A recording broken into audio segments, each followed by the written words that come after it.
Okay, welcome back, everyone. So the name of this session is, Ripple Effects, EAPS Impact on Science and Careers. And with us for this session, we have three faculty members who have been part of the department, and it's moderated by a graduate student, Fatima Husain. So Linda Elkins-Tanton is with us. She's the Foundation and Regents Professor in the School of Earth and Space Exploration and the Vice President for the Interplanetary Initiative at Arizona State University. Lindy was an undergraduate and graduate student here at MIT and was a professor in EAPS from 2007 to 2011. We also have Kerry Emanuel, a professor emeritus in the department, who started his career also as an undergraduate and graduate student here at MIT. He was an undergraduate student in course 12 prior to the merger, and then moved over to meteorology, and then joined the department, or joined meteorology in 1981, and then 2 years later the departments merged. And then John Grotzinger, the professor and division chair in geological and planetary sciences at Caltech, who was a professor in EAPS from 1988 to 2005. And as I mentioned, Fatima Husain, a PhD student with Roger Summons and Greg Fournier, will be moderating. She's also a graduate of MIT's Science Journalism program. So I'd like to welcome all of you up to the chairs here and take it away.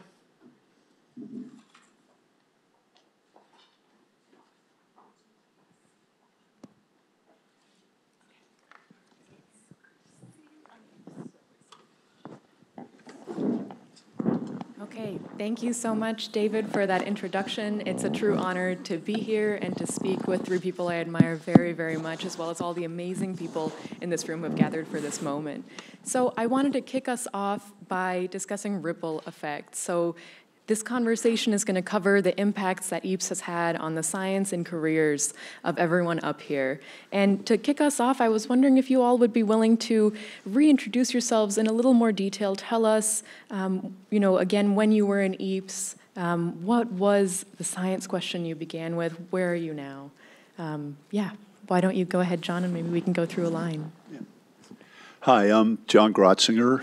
I was here from 1988 until 2005, and geologist, used to do a lot of field work, got involved with the Mars rover mission, and then became division chair. So a lot of what I've been working on lately is on a computer screen in my office.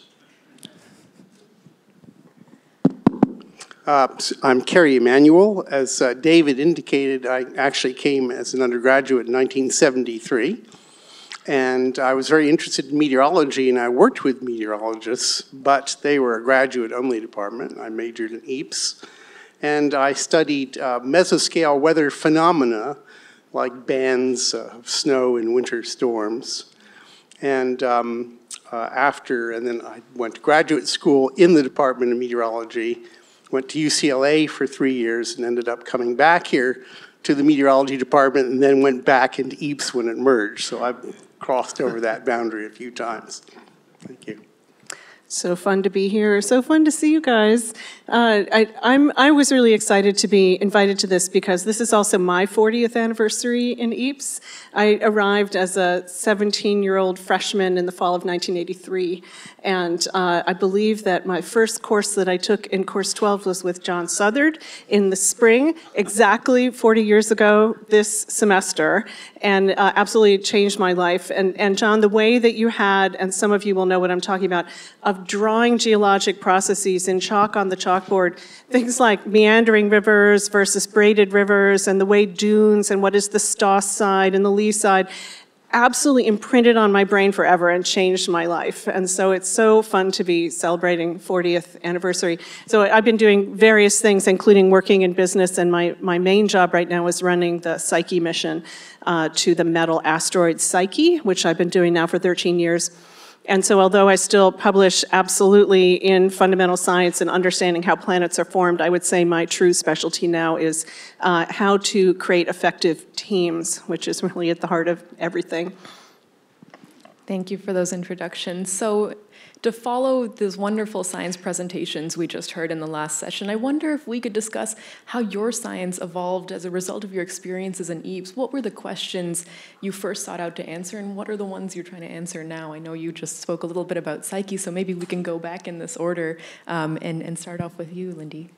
Sure. Well, everything that I've been doing in science originated for me at MIT. I feel like it's my intellectual home, and I'm so excited to also serve on the visiting committee under Ken's excellent leadership and to be continuing to support the community here. So everything comes from MIT for me intellectually, how planets are formed, how silicates melt, how they solidify, all of those questions, as well as questions like, what is the relative importance of siloing disciplines for deep vertical excellence and connecting across them for answering bigger questions? Those are also questions that we strive to understand here. And I would just add as a final note, when I came here, I thought I was going to be a seismologist, and somehow as a tiny mouse-like freshman, I gathered up my strength and I picked up my phone in East Campus where I lived, and I called Nafi Taksaz, godlike Nafi, and said, I'm a freshman and I know nothing and I have no skills, but I would really love to work in your field. And he said,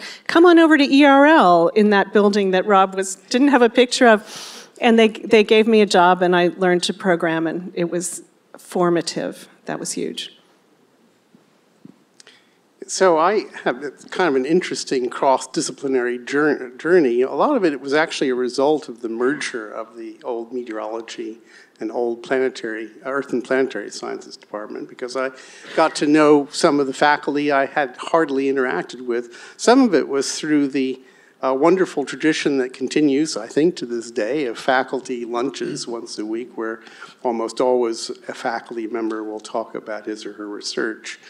And it was an eye-opener for me, not just in being exposed to another discipline, but to the value of trying to cross over some of those silos. And to the younger people in the audience, I think this is something that you ought to strive to do. You have to focus and become narrow for short periods of time in certain ways to accomplish something, but you must always keep that broad view. And as a result of that, I became interested in some problems that sort of border over into geology and other fields. I wrote several papers with Peter Molnar on the problem of paleo elevation, for example. How do we determine the elevation of ancient land masses locally and so forth? And very interested in the field of finding proxies of hurricanes in the geological record. And my main contribution to that field turns out unexpectedly to have been coining its name, paleotempestology. I used that in a paper, and to my surprise, it's now in the dictionary. So, and to this day, it continues.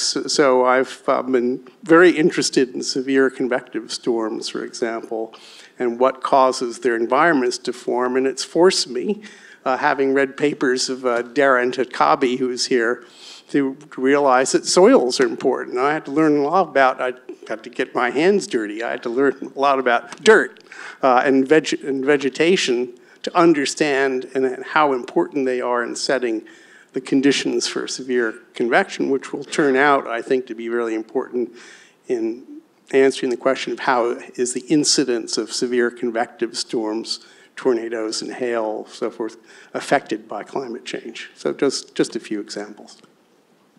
And hypercanes. Oh. Yeah.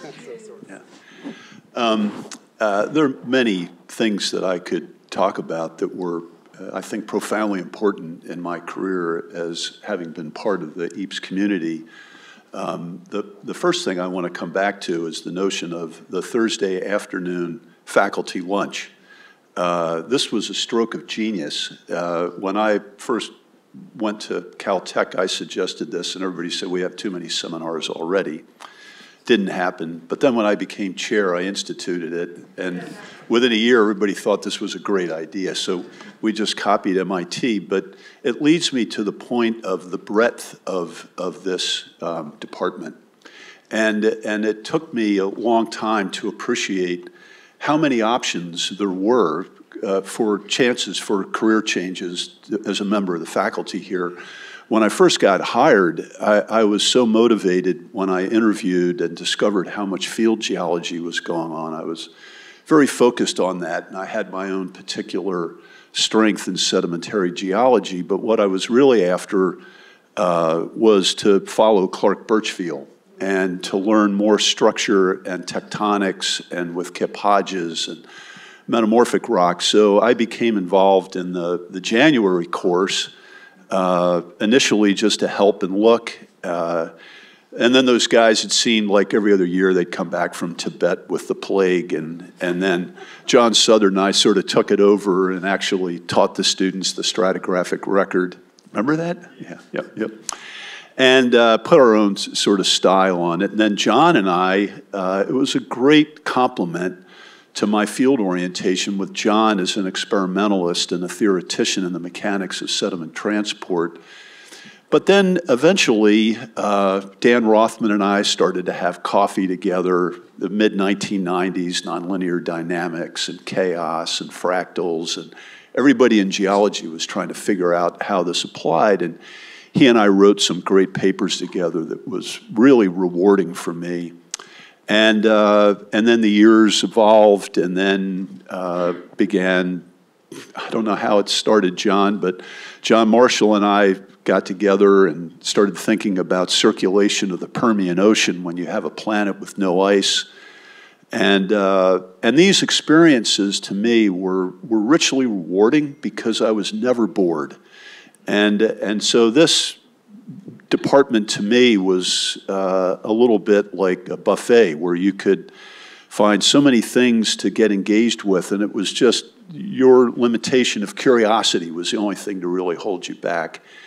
And then you fast forward, a good 10 years, 12 years, and as division chair, to have those experiences, including being able to lead the ERL for 5 years in seismology, those experiences in geophysics as well, made the job of being division chair with the breadth that you have here at Caltech a really rewarding job because you can appreciate all the different types of science. I think we all spoke a little bit about some traditions and some aspects of the spirit of EAPS and how it's changed over time. And I wonder, Lindy, if you have any thoughts to share on that front. Are there particular EAPS traditions that you prize, cherish, and have brought with you in your current roles? I was thinking about this, John, while you were speaking, and both of you talked about the weekly faculty meeting and the lunch. And in fact, that is unusual, and yet completely critical to bind people together and to have you really know what your neighbor's doing. And you all know how busy each one of us is. And it's actually, you don't actually learn what anyone else is doing unless you have a forum, a regular forum to sit down and listen. And something so that was a key tradition. But I think the most important tradition to me is something that doesn't quite have the same kind of name, and I'm really curious to hear from both of you whether this resonates, and that is the relentless pursuit of quality and rigor that happens here. That I think because we swim in it, we almost don't notice it anymore. But then if you're working in the rest of the world, you realize that not everyone is tuned to that. Not everyone is trying to make the highest quality, the most rigorous result in everything that they do at all times, the way that we do here. And I feel that training was spectacular for going forth and being in leadership positions elsewhere, as I've been the director of a great big school at ASU and director at Carnegie Institution, bringing that sense of rigor, but trying not to always attribute it to MIT, because that is certainly always interpreted as condescension, but instead just holding it up as the standard to which we should all aspire. I don't know if that resonates with you too. It certainly does, and you see that throughout all kinds of things. One of the things that MIT, sometimes many institutions long since lost sight of this, MIT at various times have been in danger of that. We talk about solutions a lot, and this word has come up a few times. I was very happy to see in Rob's introduction that he used the term curiosity-driven research, which has had and I think still is going with a very strong tradition at MIT. I think I recall that when Susan Hockfield became president, she was hired away from her department at Yale, I believe, and she said one of the reasons she came to MIT was the word curiosity could be used in open conversation. That shows you what the situation must have been like at Yale, right? And we should never lose sight of that. And I think I really appreciate the answer that Susan Solomon gave to a question that was asked to that group, which is how important basic science turns out to be for many of the things that we're trying to find solutions for. And in the whole field of climate, right, you have many, many groups striving to figure out how we're going to deal with, maybe mitigate climate change.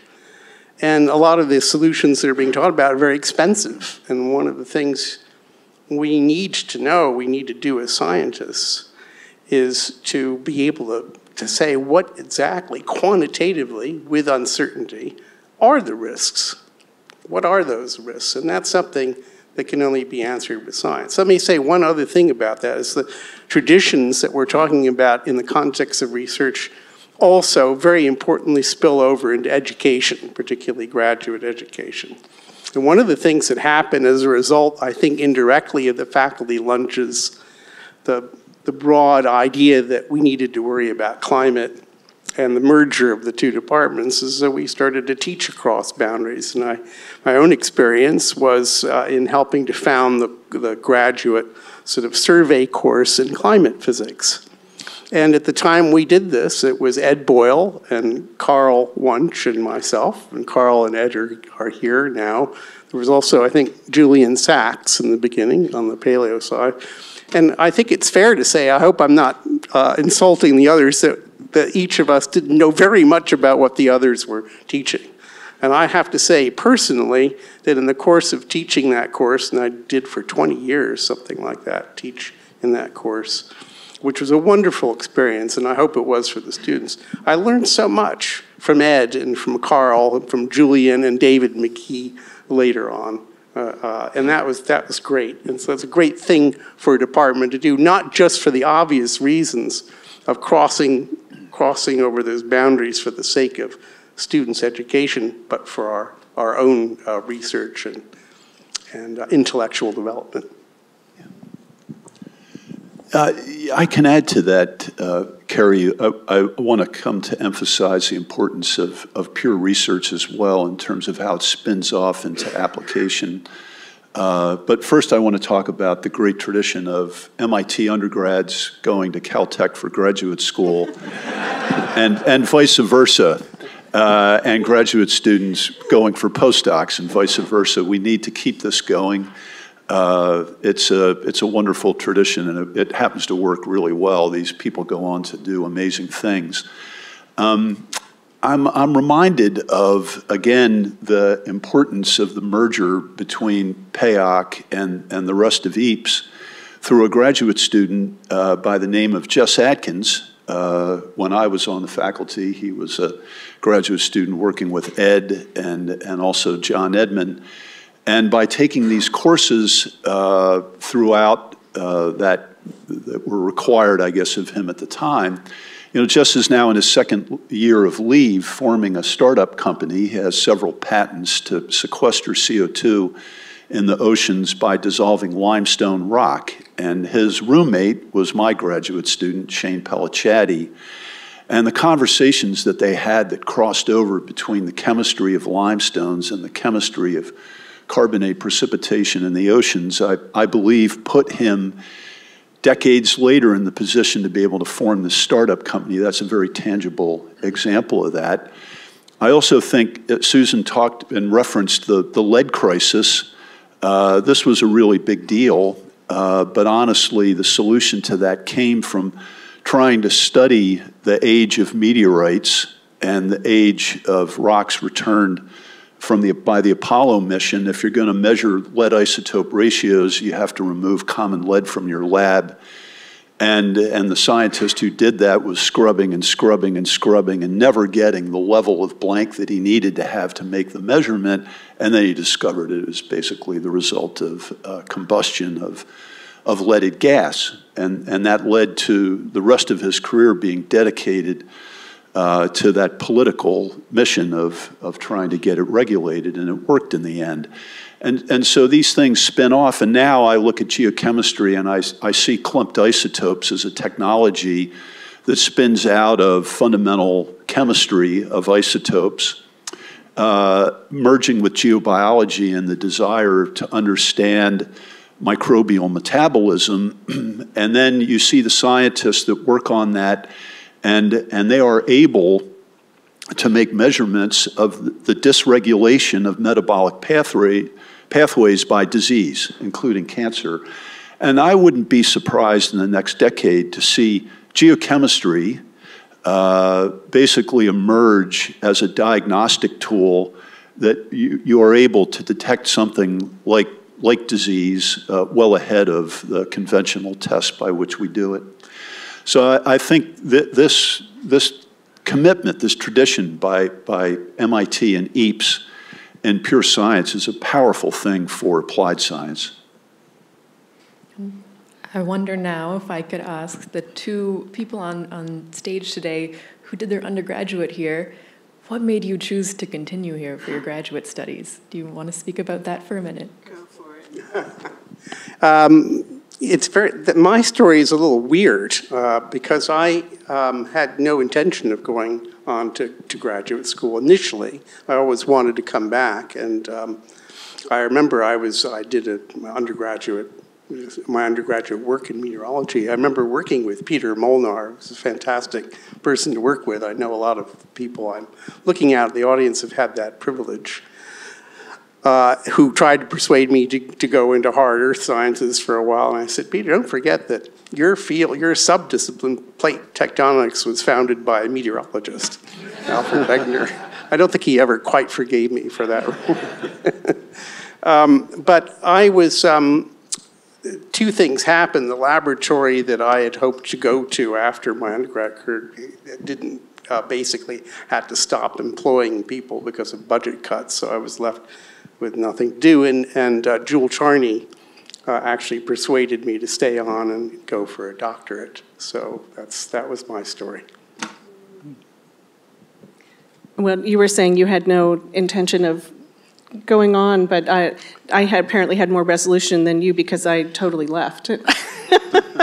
After my master's, which I did with Tim Grow kind of simultaneous with my undergrad, for whatever reason, I didn't feel ready to go on to a PhD, and I was very curious about this thing that other people called business. And so I went out and worked in the private sector for 8 years, and then I taught. And by the way, that was frowned upon, of course, because if you take 10 years out and come back 10 years later, then your cohort to start your PhD, you're certainly not a serious scientist. So I'm just here to say, not true. And but it was really, really helpful because I wrote business plans for 5 years, for example, helping tech startups. So I learned how to do budgeting, and I learned how to form teams and other things that ended up to be quite critical to running labs and large projects. But then the thing that got me was, John, it was curiosity. I was just getting bored, and I realized that one place I knew where I could always ask a harder question and always challenge myself further and always have a new thing was in academia and in teaching also, which, by the way, is a spectacular challenge, lifelong challenge, isn't it? And so I wanted to come back and get a PhD, and I was so lucky to be accepted back here, which suited not just my heart, but also my personal situation, because I was a single mother at the time and needed to live near family. And these things are true constraints. And so how lucky was I that my constraints and opportunities allowed me to come back here for a PhD? It was just huge. Huge. Those are both totally awesome stories and journeys here, and to stay here, and we're all really glad you both did. Now I wonder if we can talk a little bit about the spirit of amazing leadership here in EAPS, and I know two of the people on stage today have leadership roles right now related to current NASA missions. I wonder if you both can speak to how did that leadership come to be? Were there aspects of your experience and times in EAPS that prepared you for those, perhaps, in asking those research questions to begin with even? Oh my gosh. Yeah, it's almost embarrassing how directly, and I'm not pandering, I swear to God, I'm not pandering, I'm really telling you my transparent truth. When I came back from my doctorate, I had Tim Grove was my advisor, and then Brad Hager became my co-advisor, so I had real qualifications in geophysics, and I remember showing him my fluid dynamics homework from the graduate course in mathematics I was taking, like, look, Brad, really, I could be your graduate student. See this homework, you know? and then Maria Zuber became the chair of my defense committee in the end. And seeing these people do things, and Sam Bowering was hugely influential for me. He said to me at one point, it's something, John, you'd been helping me with too, thinking about the Siberian flood basalts and the end Permian extinction, and Sam said to me, you know, you've thought about this for years, why don't you propose a great big project to the NSF? And that ended up coming true later on. So these moments, and the moment was, when Maria Zuber won the Grail mission through competition at NASA. She was the first woman to ever win a competed mission. And maybe it wasn't totally, fully consciously stated, but I definitely saw that. And then when I ended up competing for the Psyche mission, I became the second woman to ever win a competed mission from NASA. And so this kind of leadership exemplar, you know, it's worth $1 billion. It's worth a lot. I guess for me it was, I'm sort of an accidental tourist. Being involved with the MER mission, I was on my second sabbatical in 2001 living in the Sultanate of Oman, which is their national oil company. They were drilling wells across the Precambrian-Cambrian boundary, and Roger Summons and I had the idea if I could get embedded with that, we could get all this amazing data, and it was. But then I had been collaborating with Andy Knoll, and Andy said, John, there's this thing, going to be this rover mission, and you know, NASA's got this thing called participating scientists, and I didn't know anything about it. And he said, well, you should send a proposal in. And so I looked at it, and I thought, great, you know, there's 2 rovers, they're both going to land, find basalt, and I'll have nothing to do with that anybody's interested in. And then the rovers land, and the rest is history. You know, you get the rocks that you're dealt with, and you evolve with it. And so then when I wound up at Caltech, I was only there for about a year. When they came and they asked me to be the project scientist for the Curiosity mission. Very different, by the way, I'll say, from being a PI, because a PI, if you're good at it, you're a benevolent dictator. You kind of get to do what you want. You just politely ask people to do it. But as a project scientist, you have 9 principal investigators, and these people were there before you were picked. And if you've been involved in that, it's not straightforward, and so it's management by consensus building, and it takes a lot of time. And one of them in particular, a fellow called Mike Malin, is somewhat refractory personality, but you sort of make mistakes, and you learn, and you go back and you think about it, and then you come back and you try again, and the years roll by, and I think the best part of it is when it lands and it works. The hardest part of it was in 2009 when we realized that all 39 actuators had a design mechanism problem. Well, we thought it was manufacturing, JPL. We wanted to blame the contractor who was building them. That's why they weren't surviving 2 times life. And then in the end, we realized it was our design. You fall on your sword. You realize that it's going to cost the taxpayers $350 million. And people tell you to just quit, stand down, don't do it. But I think this is important. The reason I'm telling the story is because it's important for MSR, because there's a lot of people in EAPS that are going to be involved in MSR, and you have to stick with it. And when it works, all sins will be forgiven. I believe that, but it does have to work. And so I think that what I've learned from it is that it takes a lot of effort. Before we jump into the Q&A, I just wanted to ask everyone on stage if they have any overall reflections from their time here. I know that's a tall order. Some of you are still quite involved with the department, and actually all of you are in many, many ways. And I wonder if you could end on a reflection and perhaps give advice to those in the room today who are on the earlier end of their careers here in EAPS, and then there's a whole world of possibility there. Do you have any advice for them? Well, maybe I'll shoot out one.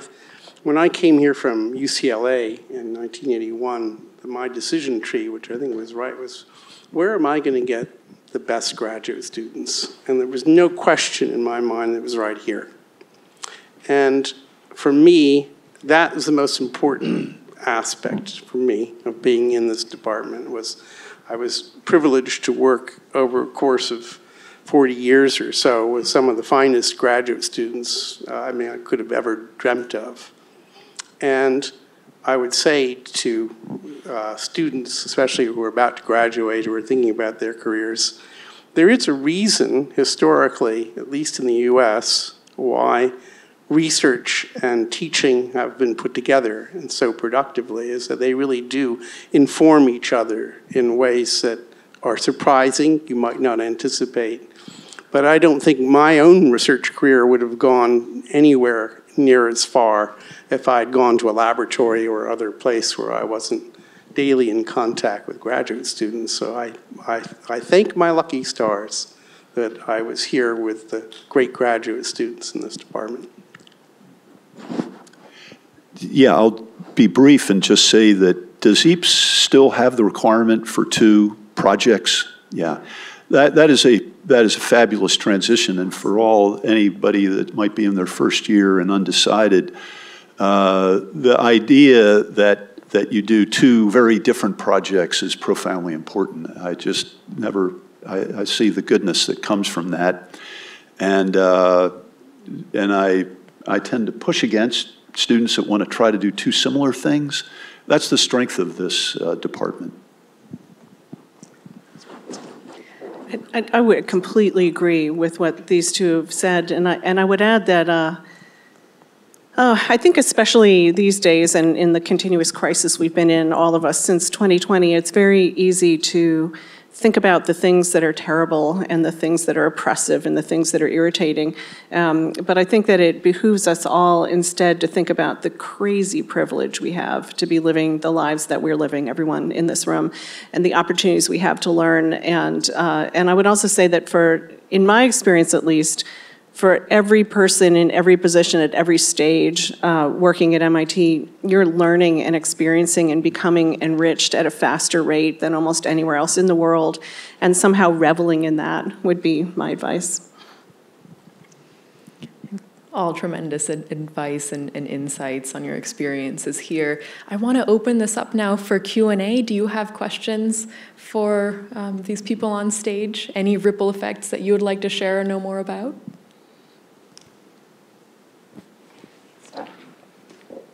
We got a mic coming.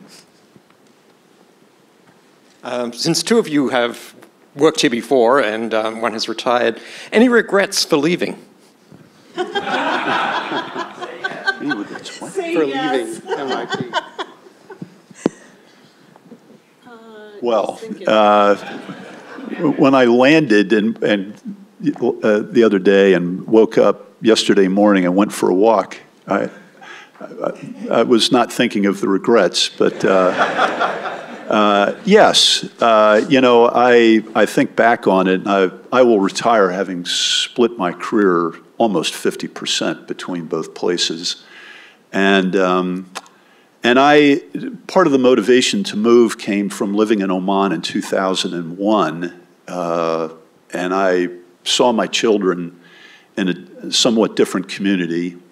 And I thought it's a good thing to get some different experiences, and that had some motivation to do with it. But I love the EAPS community. I love the Boston environment. Walking around now, this place is on fire.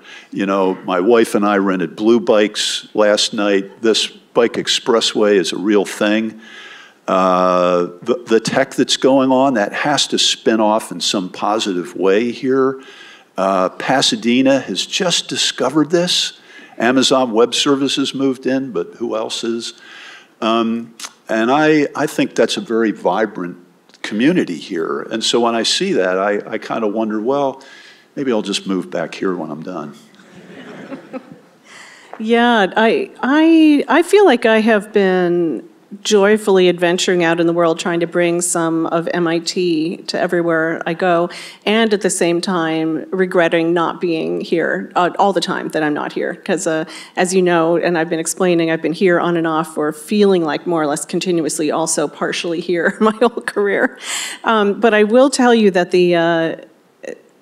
so I love still being connected through the visiting committee and through all the friendships and things like that. But there was a moment, I think, which showed the embeddedness of MIT in me. I don't know, like 7 years ago, we were in LA doing a special fundraising event for Arizona State University, and it was my group, and I was up on stage doing a sort of an introductory statement, and it was like at Lionsgate movie studios, and there were all these important wealthy donors in the audience, and also my boss, the university president, Michael Crow, and I said MIT instead of ASU. And I didn't literally sink through the floor. I laughed and we kept going, but I'm sure that the president remembers that moment just as clearly as I do. More questions? We have one back there.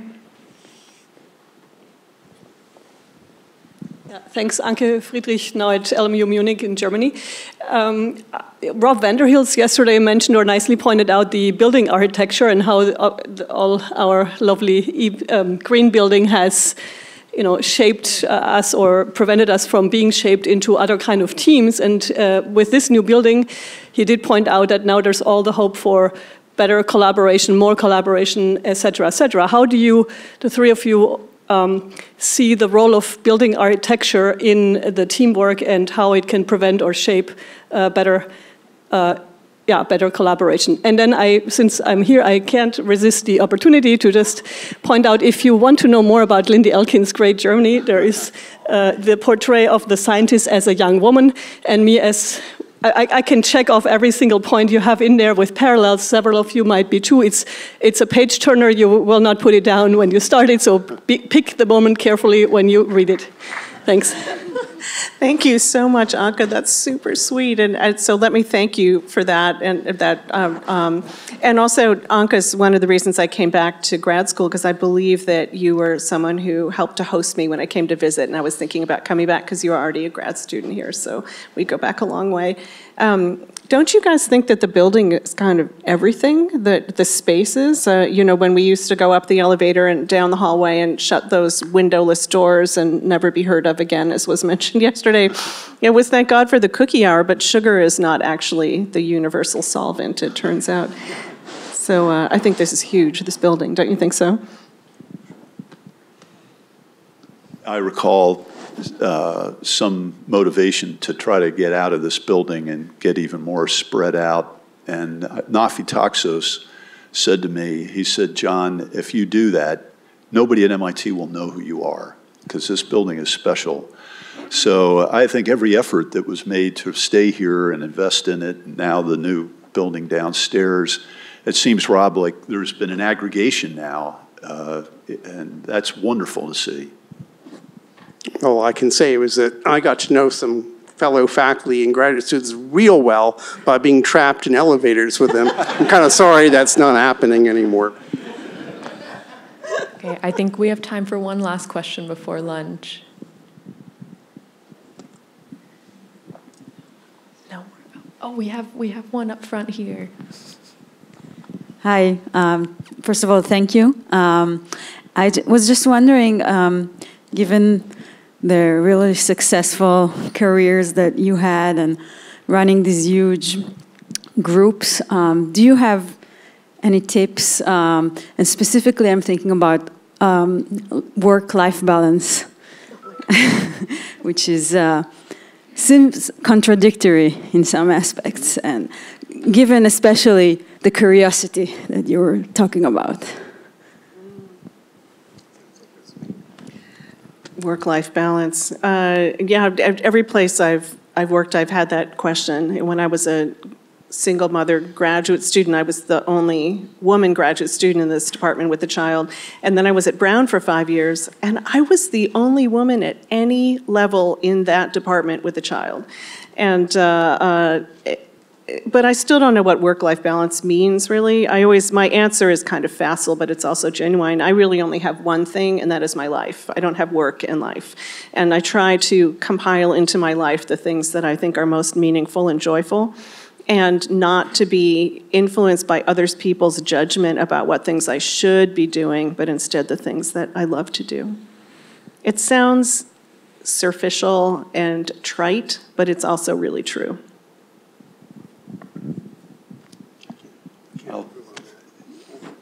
I'll say the same thing. Do what you love what you do, and don't promise more than you can deliver. That last part, wow.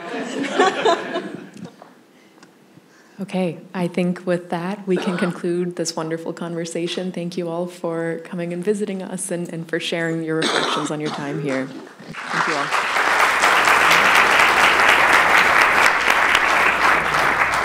And can we also thank Fatima for facilitating the conversation?